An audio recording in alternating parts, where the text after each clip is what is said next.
Hello നമസ്കാരം. ഇന്നത്തെ വീഡിയോയിലേക്ക് എല്ലാവർക്കും സ്വാഗതം.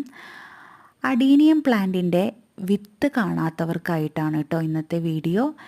ഇതാ നമ്മളിപ്പോൾ വീഡിയോയിൽ കാണുന്നതാണ് അഡീനിയം പ്ലാന്റിൻ്റെ വിത്ത് പൊട്ടി അപ്പൂപ്പന്താടി പോലെ ഇങ്ങനെ പറന്നു പോവും.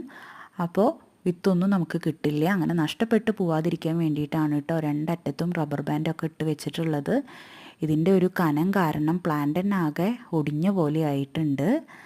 പിന്നെ ഇത് ഒരു നോർമൽ വെറൈറ്റിയാണ്, സിംഗിൾ പെറ്റലാണ്. അപ്പോൾ കൂടുതലായിട്ടും വിത്ത് പെട്ടെന്ന് കാണുന്നത് നോർമൽ വെറൈറ്റിക്കാണ് കേട്ടോ. വളരെ റെയറായിട്ട് ചിലരൊക്കെ പറഞ്ഞു കേട്ടിട്ടുണ്ട് അവരുടെ മൾട്ടി പെറ്റലിനൊക്കെ വിത്ത് ഉണ്ടായി എന്നുള്ളത്. ഇത് സാധാ വെറൈറ്റി തന്നെയാണ് കേട്ടോ. അപ്പോൾ നിങ്ങൾക്ക് നമ്മളെ ചാനൽ ഇഷ്ടപ്പെട്ടാൽ സബ്സ്ക്രൈബ് ചെയ്തിട്ട് കൂടെ കൂടണേ. Thank you.